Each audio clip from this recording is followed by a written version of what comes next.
Avis vascular center మన దేశంలోనే the best varicose vein hospital. Swamiji, ప్రాణాయామం ఇది చేసే వాళ్ళు ఎక్కువ కాలం జీవించే అవకాశం ఉంటుందంటారు కదా? 100%.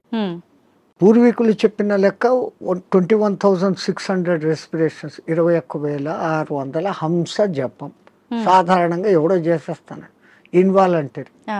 అప్పుడు ఆ ఊపిరితిత్తులు ఇంతే పని చేస్తుంది. ఇటు తీసుకుంటున్నాం, ఇట్లా వదిలేస్తున్నాం. పరమాత్ముడు మనకు ఊపిరితిత్తులు ఇంత పని చేసేకి ఇచ్చాడు. దాంట్లో 10th కాదు కదా, 1% కూడా మనం చేయడం లేదు. తీసుకుంటున్నాం, వదులుతున్నాం. తీసుకున్న గాలిని యూటిలైజ్ చేసుకోవడం లేదు, ఉపయోగించుకోవడం. ఆ దానికి ప్రత్యేకంగా ఈ పూరక కుంభక రేచకాలు అనే ప్రాణాయామ వ్యవస్థ పెద్దవాళ్ళు పెట్టారు. సంపూర్ణంగా ఊపిరితిత్తులు నిండేంతగా దీర్ఘంగా శ్వాస తీసుకొని ముక్కులు మూసేస్తాం. ఆ తర్వాత బలవంతంగా ఆ గాలిని మింగుతున్న ఫీలింగ్ చేసి కడుపులో కూడా గాలి పోతోంది అని చెప్పి మళ్ళీ ఒకసారి ముక్కులు ఓపెన్ చేసి ఇంకొంచెం తీసుకుంటాం. అంత గాలి తీసుకొని మన కెపాసిటీని బట్టి 30 seconds 40 secondsతో ఆరంభించి నెలలు సంవత్సరాలు గడిచేసరికి 2 minutes 2.5 minutes వరకు ఆ కుంభకంలో ఉంచినప్పుడు తీసుకున్న గాలి మొత్తం యూటిలైజ్ అయి కణాలు ఇడిచిన కార్బన్ డైఆక్సైడ్ అంతా వచ్చి బయటకు వచ్చేస్తుంది. అది రేచకం. ఈ విధంగా చేయడంలో మనకు శాస్త్రజ్ఞులు, మన ఆ పూర్వీక శాస్త్రజ్ఞులు చెప్పింది, ఇడా పింగళ అనేది సూర్య చంద్ర నాడులు. ఒక ముక్కు ద్వారా చల్లని గాలి బాడీలోకి వస్తుంది, ఒక ముక్కు ద్వారా వేడి.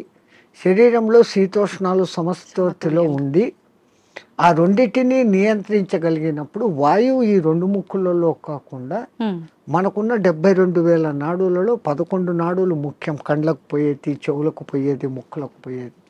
ఇవన్నీ కాకుండా ఈ 11 మళ్ళీ సుషుమ్న అనేది మూలాధార చక్రం నుంచి సహస్రారం వరకు కనెక్టివిటీ కలిగిన ఒకే ఒక్క నరం. మిగతాది కొన్ని చోట్ల వచ్చి కట్ అయిపోతాయి, ఎన్ని చోట్ల వచ్చి కట్ అయిపోతాయి. ఇది అఖండంగా మూలాధారం నుంచి అక్కడ దాకా వస్తుంది. దాని లోపలికి గాలి ప్రవేశం చేసినప్పుడు అక్కడ జరిగే సంచలనం మనిషికి దీర్ఘాయుష్. అసలు ఈ ప్రాణాయామం చేస్తేనే దీర్ఘాయుష్. కారణం మామూలు మనిషి 1 నిమిషంలో 15 రెస్పిరేషన్లు తీసుకుంటే నేను నిమిషం సేపు గాలిని బంధించగలిగినాను అంటే నాకు 15 రెస్పిరేషన్లు సేవ్డ్ కదా. It is in my bank account. ఒక్క ప్రాణాయామంలో నేను 15 ఊపిర్లు మిగిలిపెట్టుకుంటే 1 గంట సేపు చేస్తే అంటే 60 నిమిషాలు ఇంటూ 15 900 వాయువులు. ఒక 10-11 దినాలు చేస్తే 9,000, 21,000 వచ్చేదానికి ఒక 10 రోజులు 1 నిమిషం చేస్తే 10 దినాల తర్వాత నాకు 1 దినం ఆయుష్ పెరిగింది. It is in my hands. So అదే నేను 2 నిమిషాలు చేస్తే 5 రోజుల్లోనే నాకు 1 రోజు ఆయువు పెరిగింది. అది కారణం. ప్రాణాయామంలో అది రహస్యం. ఇంకా ఈ ప్రాణాయాన్ని ఇంకా బాగా డెవలప్ చేసుకొని ఇడా పింగళలో కాకుండా సుషుమ్నలోకి ప్రవేశం చేస్తూ ఎక్కిస్తూ ఆడిస్తూ ఉన్నప్పుడు ఏదో ఒక దినం మన అదృష్టము, ఆ గురు కటాక్షము, దైవానుగ్రహము ఉండి ఆ గాలి కుండలిని ప్రేరేపిస్తుంది.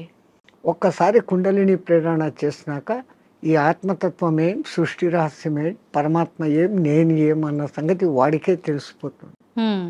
ఇంకా అది బయటికి చెప్పుకునేందుకు కానీ ఆనంద స్థితిలోకి వాడు ఉంటాడు ఆ సాధకుడు. ఇది మామూలు వాళ్ళకి సాధ్యపడుతుందా స్వామీజీ? ఎవరికైనా, పశుపక్షాదులకు కూడా దేవుడు ఆ కుండలిని శక్తి ఇచ్చాడు. ఇప్పుడు ఈ మా ఫిజికల్ బాడీ తయారీలో మెదడు, చేతులు, కాళ్ళు, రెక్కలు, ఇంటర్నల్ ఆర్గాన్స్, గుండె, ఊపిరితిత్తులు అని మీకు ఫిజికల్గా ఎట్లా కనపడుతున్నాయో కనపడని అంగాలు, షట్చక్రాలు అనేటివి, నాడులు అనేటివి, అవి విశ్వశక్తి ప్రసారకాలు. నరాలలో రక్త ప్రసరణ, ఆక్సిడేషన్ ఇది జరుగుతుంది. మన వాళ్ళు ఈ 2 రకాలుగా చూశారు. అది వ్యవహారం. అక్కడ ఆ తేడాను గమనించి వాళ్ళు ఆ సాధనాలు చేశారు. మాకు కనపడదు, అది లేదు అనుకుని వాళ్ళ లోకం, ఈ లోకమే, ఈ జన్మే శాశ్వతం అనుకునేది వాళ్ళ సిద్ధాంతం. మనకు జన్మలు ఉన్నాయి అన్నది మన సిద్ధాంతం. ఇప్పుడు చాలా మంది ధ్యానం చేయాలనుకుంటారు కానీ మనసుని నియంత్రించుకోలేకపోతుంటారు, ఏకాగ్రత లోపిస్తూ ఉంటుంది, రకరకాల ఆలోచనలు కదులుతూ ఉంటాయి. ఎలా నియంత్రించుకోగలుగుతారు స్వామీజీ? మనస్సుకు ఒక్క డ్యూటీ అప్పచెప్తే పాపం మనసు ఏం చేస్తుంది, గమ్మన ఉన్నప్పుడు 112 ఆలోచనలు చేస్తాను.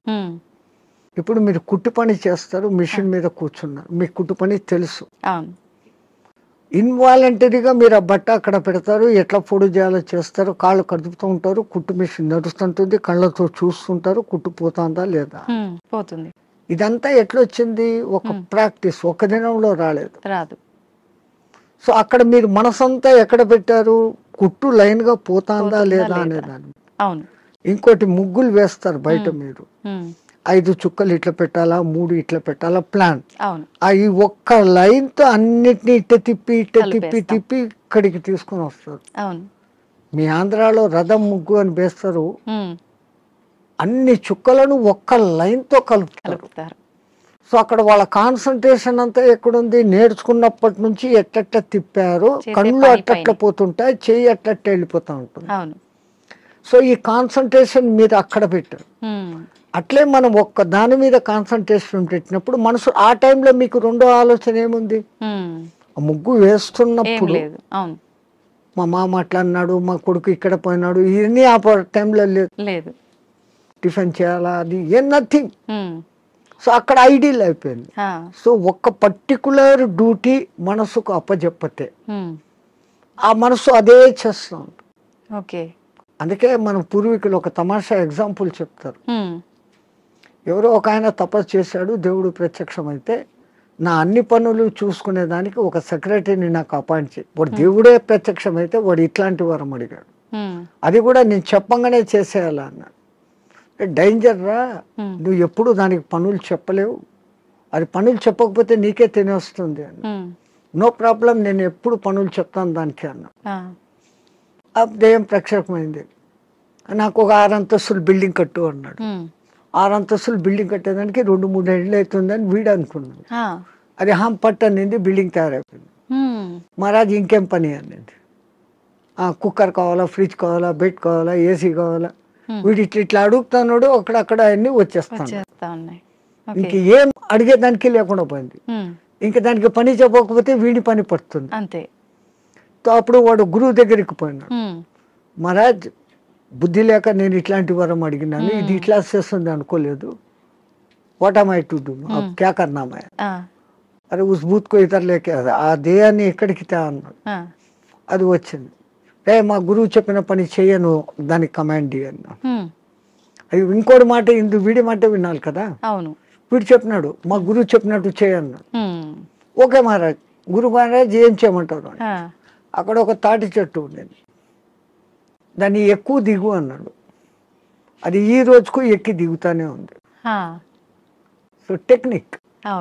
అట్లా ఇదే దృష్టి, మనం ధ్యాస, నేను చెట్టు ఎక్కుతున్నాను, ఈ చెట్టులోకి శ్వాస ఎక్కి దిగుతా ఉంది, దాన్ని అబ్జర్వ్ చేస్తూ ఉంటే మీ మనస్సుకు ఇప్పుడు ఇంకా అదే డ్యూటీ. దానికి రెండో డ్యూటీ లేదు, ఆ దయ్యానికి రెండో డ్యూటీ, మనసుకు రెండో డ్యూటీ లేదు. ఈ ఎక్కి దిగడం గమనించడం, అదే ప్రాణాయామ ప్రక్రియలో కూడా దాన్ని మంత్రంతో జోడించి చేస్తే ఇంకా శక్తివంతం. మన బాడీలోని కణకణము మంత్రబద్ధమైతూ ఒకానొక దినానికి ఈ మాంసపిండం మంత్రపిండం కాగలుగుతుంది. మంత్రంతో అనుసంధానం చేస్తారు. మంత్రాలు చదవలేని వాళ్ళు ఉంటారు, మాకు మంత్రాలు ఇష్టం లేదు, మేము మతం కాదు అనేవాళ్ళు. మంత్రం ఎవరికి వాళ్ళు చెప్పుకోవాలా స్వామిజీ, ఉపదేశం తీసుకోవాలా గురువుల దగ్గర నుంచి? అందుకే గురువు అవసరం, గురు బినా విద్యా నహి అని.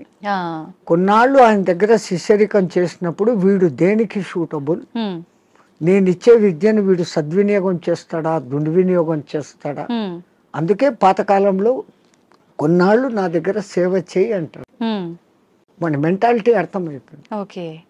వాడు సిడ్ఫిరా అయితే గనక నేనేం నీ దగ్గర సేవ చేసేది, నాకు ఇంత పైసా ఉంది అంటాడు. ఆ వినయత ముందు మనిషిలో ఉండాలి. ఆయన దగ్గర ఈ పని చేస్తే నాకు మంచి జరుగుతుంది అనే విశ్వాసం ఉండాలి. ఈ రెండు ఉన్నప్పుడు ఆ గురువు గాడిదను చూపించి ఇది దేవుడు, దీని పూజ చేయంటే చేసినప్పుడు ఆ గాడిదలోనే నీకు దేవుడు కనపడుతుంది. పైలా విశ్వాస ప్రథम सोपान, విశ్వాసం అనేది అన్నిటికీ ఉండాలి. మించిన శక్తి. ఓకే. ఇక్కడ ఒకటి అచీవ్ చేయాలనుకున్నప్పుడు దాని మీద నేను చేయగలనా లేదా ముందే డిసిషన్ తీసుకోండి. గురువు ఒక మంత్రం ఇచ్చాడు, ఈ అనుష్ఠానం ఇట్లా చేయాలా, రోజు లేచి ఈ అగ్ని తర్పణాలు చేయాలా, ఇవన్నీ నేను చేయగలనా లేదా అనుకున్నప్పుడు గురుదేవా ఇయ్యండి అనాలి. ఆ మంత్రం తీసేసుకున్నాను, నేను చేసుకోలేదు, దాన్ని చేయాల్సిన రీతిలో చేయకపోయినప్పుడు ఏం ఫలితం? ఓకే. సైకిల్ మోటార్ మీ దగ్గర ఉంది, దానికి పెట్రోల్ పోసేది పని ఉంది కదా. పెట్రోల్ పోకుండా నేను కొనుక్కున్నాను 1,00,000 పెట్టి పోవాలా ఇది అంటే ఎట్లా పోతుంది? పెట్రోల్ పోయాలా, అప్పుడప్పుడు దానికి ఏదో ఆయిల్ పోయాలా, మైనర్ రిపేర్స్ చూసుకోవాలా, అప్పుడు ఆ బండి పోతుంది. లైక్ ది సేమ్ ఒక సిస్టమ్ ప్రాసెస్ అని గురువు చెప్పినప్పుడు ఆ ప్రాసెస్ అంతా చేస్తున్నప్పుడు అది మిమ్మల్ని ఉద్ధరిస్తుంది.